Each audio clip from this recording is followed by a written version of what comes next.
We hear all the time that Israel wants peace. In fact, this came up now. Once again, the peace talks are falling apart, but Israel wants peace. Don't be misled. Israel really wants peace. Well, let's examine this, okay? So, as my father said, after the war, Israel had an opportunity to establish a Palestinian state. Of course, they went on to completely build settlements and so forth and integrate the West Bank. In the mid-1970s, my father and other Israelis put together or formed an organization that was dedicated to this cause. The recognition of Palestinian rights to self-determination in the West Bank and Gaza, and the rights of Palestinians who remained Israeli citizens to full equal rights. Of course, two things that have not happened, don't exist today. As soon as my father and the others created this organization, they were contacted by the PLO. They were contacted by Yasser Arafat's top deputies in order to begin a discussion on how this might work. On the Palestinian side, these were officials of the PLO, the Palestine Liberation Organization. On the Israeli side, there were people like my father who used to hold high office, who were well respected but had no political power at all. In this picture, my father was with Essam Sartawi, who was a Palestinian ambassador in Paris for many, many years. They became very good friends. So they would go to meetings. At first they were in secret. They'd meet in Europe. They'd meet in North Africa. And whenever they would return, my father would always go and report to the prime minister. He still had that kind of access in those days. So the Israeli government was kept abreast and fully informed about these meetings. They wanted nothing to do with it. In 1983, a delegation, including my father, met with Yasser Arafat in Tunis. It was highly publicized. There were pictures. It was in the press. Shortly after that, in a move that was led by Shimon Peres, the Israeli Knesset passed a law that made these meetings illegal. The meetings of these Israelis with the PLO illegal. So that was the 80s. Another decade gone. Suddenly 1993 rolls around and it's the Oslo peace talks.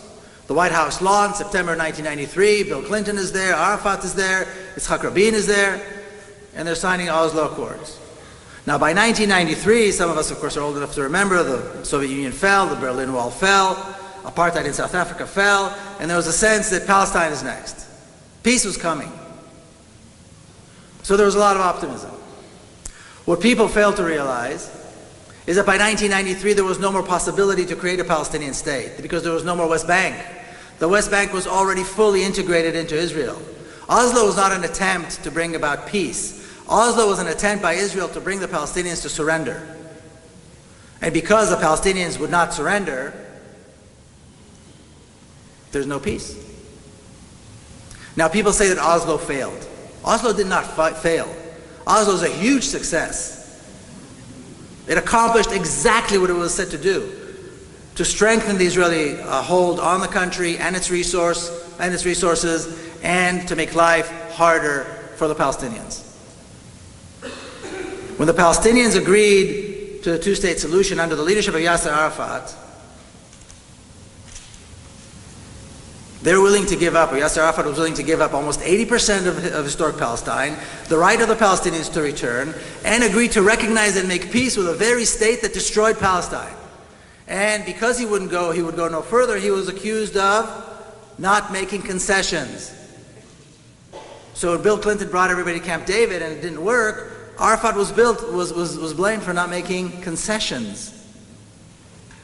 Arafat was in fact the most consistent voice for peace in the Middle East for 3 decades. From the mid-1970s till the day he died in 2004. He was completely consistent in his willingness to make peace with Israel based on the two-state solution, the full West Bank and the Gaza Strip and East Jerusalem. Israel is not interested, was not interested,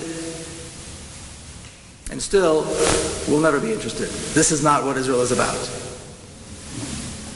Now, you know, there's this letter to the Pope about the Palestinian children who are in prison. I think the issue of the Palestinian prisoners is one of the most important issues is it's hardly ever talked about. Israel holds thousands and thousands of Palestinian prisoners in its jails. Has done for decades. Israel calls them security threats, terrorists, and so forth. The reality, though, is, and this is according to Israeli researchers, Israeli papers, the vast majority of Palestinians in Israeli jails have never been charged with acts of violence.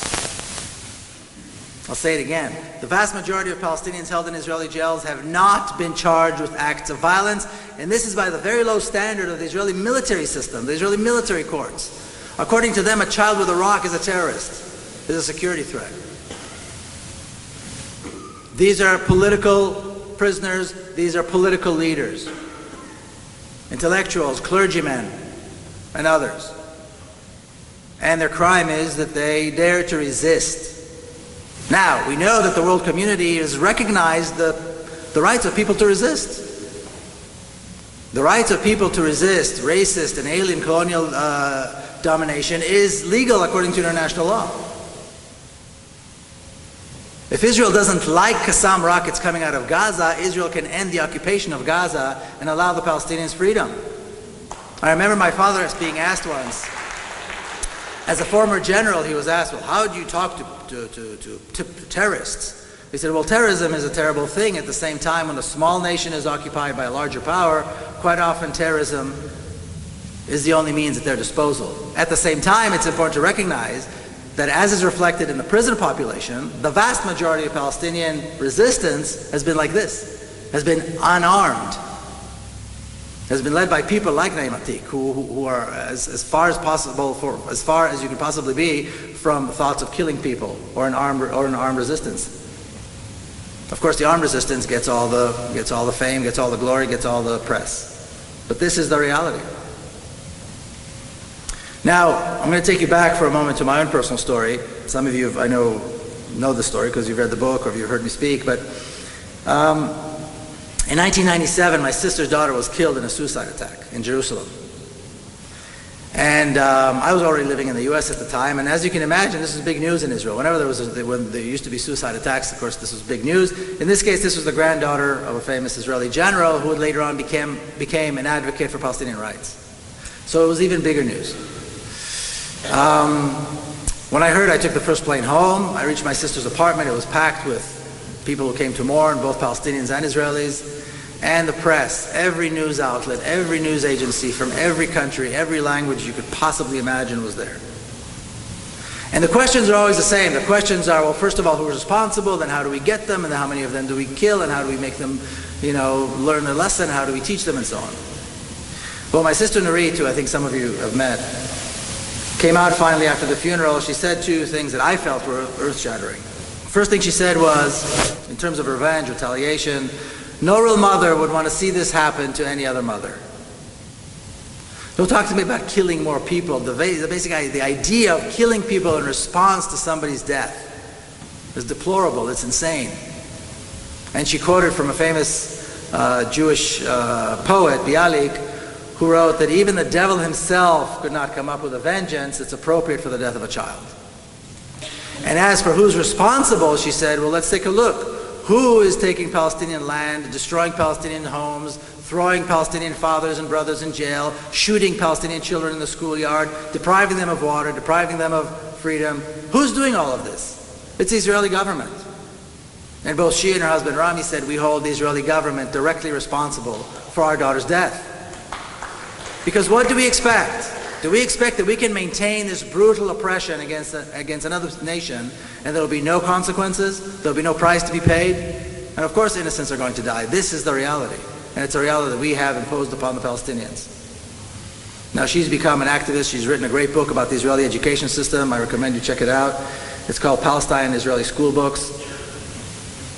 It's a very good book. It talks about the racism in the Israeli education system. Her sons, her other sons, and her husband have all become activists. And I went back to the U.S., in San Diego, where I live. And well, how do you pick up the pieces? How do you go back to life after you carried the small coffin and took it to its final resting place? But I was very fortunate in that in San Diego, I found a Jewish-Palestinian discussion group, a dialogue group. And that was my first meeting with Palestinians. I was born and raised in Jerusalem. And you've been there, you've seen it. Supposedly a mixed city. And this is something that when I mentioned in South Africa, people knew exactly what I was talking about. Even though you have Israelis and Palestinians, it's a completely racist, segregated city. So as an Israeli, you don't meet Palestinians. First time I met Palestinians was in San Diego, and the chapter in the book begins with a line, my journey into Palestine began in San Diego. I was 39 years old. But beyond that, it was the first time that I was with Palestinians in the same place, and we were equal under the law. There is no place, not in Jaffa, not in the Galilee, not in the Negev, not in the West Bank, not in Jerusalem, where Israelis and Palestinians live under the same rules and laws, where Israelis and Palestinians are equal. And that was another thing that the people in South Africa could understand, that really powerful feeling when you're with the other suddenly and you're equal. And there were no checkpoints, there were no laws, there were no curfews, there were no permits that they needed. And you could speak at eye level, you can talk to each other.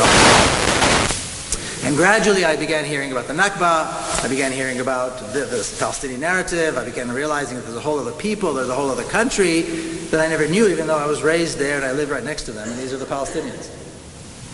And then I began to venture into Palestine and go into Palestinian communities and, drive into the West Bank and so forth. Now, the way the book ends and the way I'll end my remarks today, and I think this is something we all need to pay attention to, is where do we go from here? Accepting the state of Israel means accepting a single state over all of Palestine with exclusive rights for Jewish people. The only way to maintain a state like that is through a brutal regime, military regime, through a system that creates thousands of political prisoners and maintains thousands of political prisoners, through racist laws. Israel has to maintain the violence. Israel has to keep bombing Gaza. Israel has to keep killing Palestinians in the West Bank in order to maintain its existence and explain why there's no peace. So they attack and they blame the Palestinians. Through an education system that's a racist education system. This is the only way to maintain the Jewish state. So anybody who supports the state of Israel needs to own up to that. We need to own up to the fact that if we support the state of Israel, we're supporting a brutal, racist regime. And many people are okay with that. Many people supported South Africa when it was a brutal, racist regime. But we have to own up to it. Accepting the two-state solution, or talking about the two-state solution as though it's a solution, means allowing Israel to do everything and anything it wants and maintain this brutal, racist state. This is the reality. But there is another option. Like we saw in South Africa, like we saw in Latin America, there is another option. There is an option to remove the racist regime. And I would say that today, Zionism took the place of apartheid. We talked about an anti-apartheid movement. There has to be an anti-Zionist movement, an anti-Zionism movement. Removing Zionism and establishing a real democracy will allow Israelis and Palestinians to live together in peace. Israelis are not going to like it, maybe at first, but privileged groups never like change. That's the way it is. But there is no reason why Israelis and Palestinians cannot live in a real democracy. The myths have to be brushed away. The fear has to be brushed away. We have to follow courageous leaders, and we have to line up clearly behind the banner of a single democracy with equal rights. You've been there. Almost all of you have been there. You've seen it's a beautiful country with beautiful people, with a great deal of potential. The only thing that's missing is equal rights. And for that we must fight. Thank you all very much.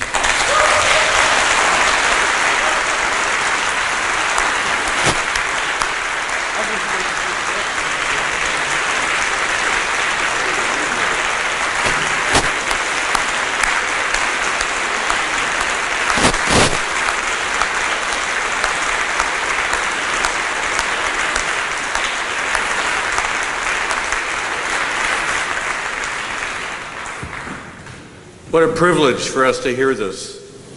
These are prophetic words at a time where we need prophets. Miko, thank you for all you do. First question, I know you've been crisscrossing the globe lately, and probably South Africa and Europe are well ahead of where we are in the U.S. What should we be focusing on that we can learn from them at a moment of where all the resistance is here? What are some of the priority things that we should be doing and concentrating on? Okay, I think we need to be doing exactly what we're doing, because I think we're going in the right direction. I think this issue here in the U.S., certainly the U.S. is a little bit farther behind than Europe and South Africa on this issue. But over the last 5 years, I think everybody that was here, that spoke here, agreed and mentioned this. There's been a massive change.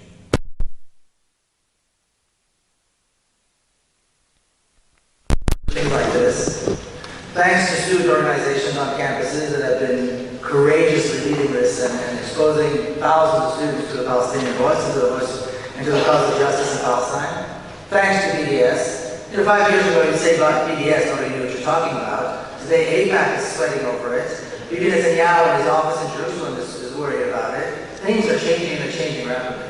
So I think the only difference between here and other places is that they started earlier. They've got better, perhaps, access to information. But I would say just do more of the same. Make sure that if you're buying product, BDS is probably the easiest thing to do. And there's a whole host of things that can be done. But BDS is probably the easiest. You just don't buy. You boycott. You go to the local Whole Foods and you say, this is made in Israel. I'm not buying this. I'm not coming back. If enough people do that, that makes a difference. So just do more of the same, I would say, and expand all of this. This is exactly what needs to be done because I think we are going in the right direction. Well, we're certainly not going to get to all these. Miko, are you able to make any inroads in the Jewish congregations and organizations as you do in the Christian communities and the secular groups? Good question. Yeah, thanks for that question. I was going to mention in terms of all the myths. There's a myth that there's such a thing as a Jewish community. There's no such thing as a Jewish community. There are many communities who are Jewish, that are Jewish. You've got the Orthodox, the Ultra-Orthodox, the Reform, this, that, the other, the Zionists, the non-Zionists, and you've got people in the middle of which I think the majority who really don't care that much one way or the other about this issue.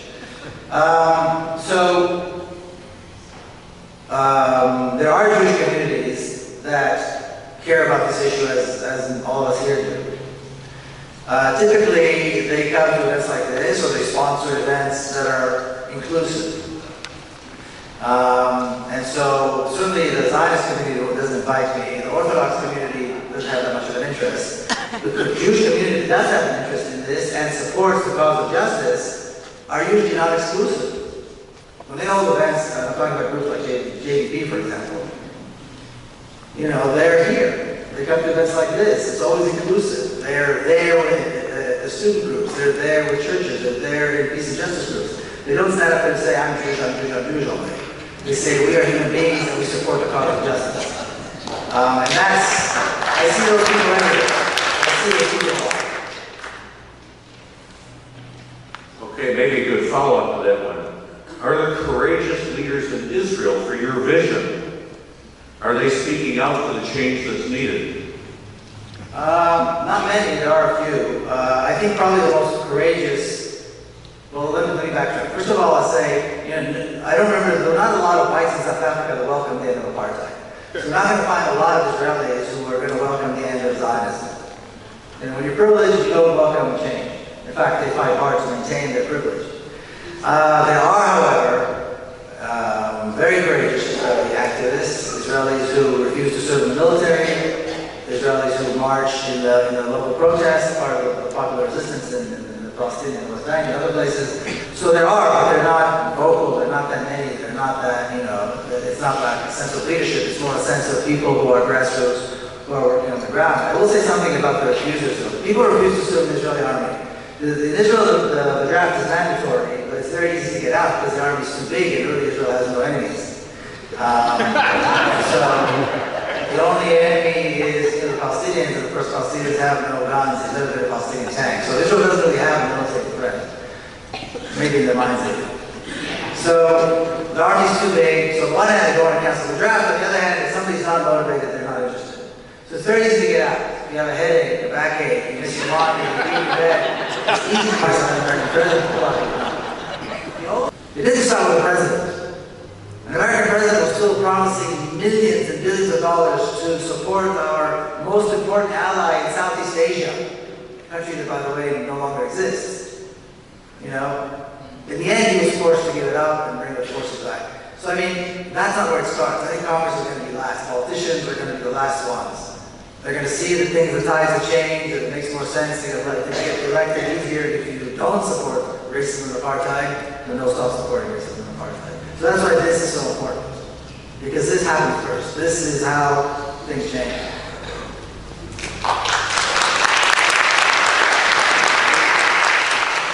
There's a few questions about BDS here, and maybe I'll try to combine them.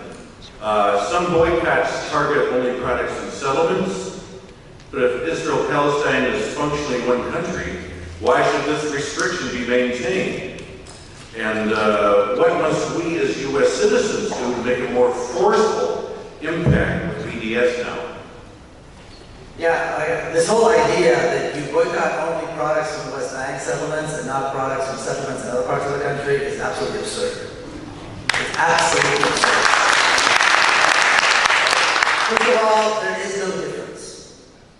Number two, even if there was a difference, you couldn't tell the difference. It says made in Israel. It doesn't say made in Afra or Ariel. It doesn't say made in the West Bank. And third of all, I said, imagine you buy an apple. And the apple was grown in a kibbutz somewhere in what is, not the West Bank. Do you know where the water came from? Can you check? There is no difference. The boycott, the BDS movement is like Mattityahu said last night, thank God for BDS. I never thought I would hear a clergyman say that. Thank God for BDS. That is the name of the game. The BDS, the boycott, the investment sanction has to apply to everything that is Israel. Everything. There is no difference between West Bank and Israel. And it's time to get over this silly argument that somehow, well, we shouldn't boycott academics because academics are this. Or we shouldn't boycott these people because where are the academics? Where are they? First of all, so many universities are sitting on Palestinian land. Number one. Number two, why are they not out there demanding the end of the siege of Gaza? Why are they not out there demanding release of political prisoners? Why are they not out there? And since they're not out there, they are complicit. And that's the reality. That's the way it is. The boycott has to be across the board. Okay, a kind of appeal and then the last question. You mentioned the prisoners and this letter to the Pope. The letter to the Pope is really a vehicle to raise this issue because it's not being discussed. That two Palestinian kids a night are kidnapped, pulled out of their houses, or in other ways are interrogated, tortured. It is trauma to families, to children, that we're raising this to stop. I know you've got a real passion for Palestinian prisoners and concern. I've even heard you say you're thinking of a next book on that. Say a little bit more. You mentioned it, but why is this such a pivotal issue? Well, for several reasons. First of all, Israel claims to be a democracy. But what democracy holds thousands of political prisoners? Number one. Number two, I know the United States.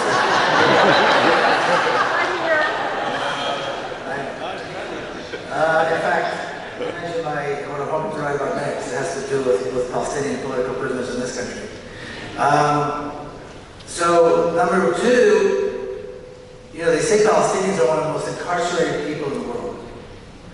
And if you've been to the West Bank, in Jerusalem, in Gaza, you're not going to find a single family that doesn't have either a loved one in prison or a loved one that was in prison at some point.